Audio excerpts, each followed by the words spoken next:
Hi, my name is Nick, and for my history research paper, I chose the death penalty as my main topic for juveniles.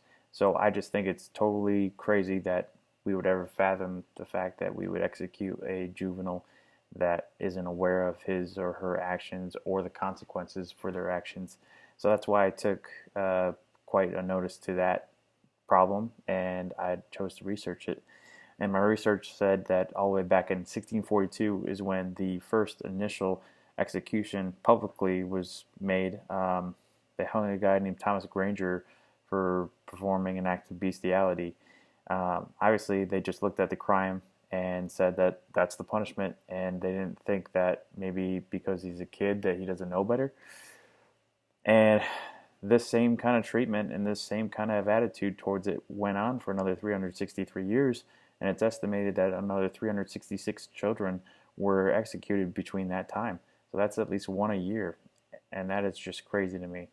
It wasn't until 2005 the Supreme Court finally got it right and eventually abolished the execution of anyone under the age of 18. Now, go back to one of the first Supreme Court cases, Furman versus Georgia.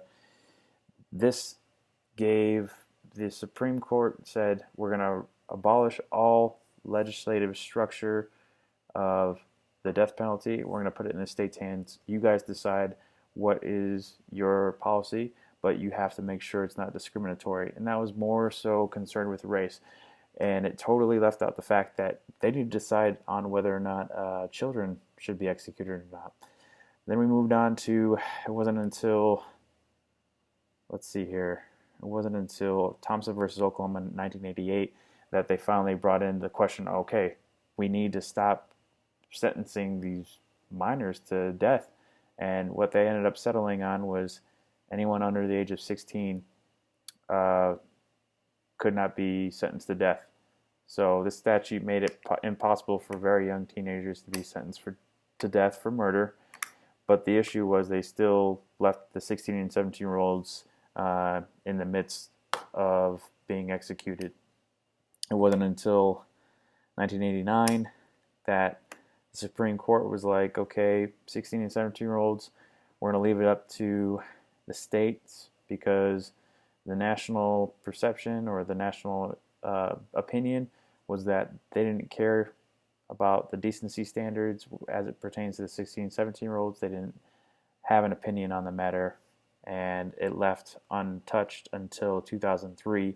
That's when Simmons versus Roper, and this is the most important case, the state of Missouri it went all the way up to the Supreme Court jurisdiction in that state, and they used science, and they actually got down and broke down the psychology of the whole thing, and they were able to realize that these children were unable to, comprehend all these things. They're impulsive. Their decision-making skills were terrible. So these adolescent teens, these young, almost adults, weren't fully developed, not even until the age of 25. So that was appealed to the U.S. Supreme Court. U.S. Supreme Court, in a 5-4 opinion, finally ruled that they would ban the death penalty for juveniles. So I believe that this was a crucial law, and it changed today's society and how we look at cases, because it finally broke down the actual meaning and science behind why a group of certain people, juveniles in this case, act the way they do. Instead of just taking the crime and punishment eye for an eye attitude, they kind of went back and looked at things and took on a new perspective and changed the law to better fit society today. Uh, it's easy to compare how they treated juveniles before and now with the death penalty, because obviously back in the day they were just killing them without just reason because they eye for an eye attitude. So I think it's crucial.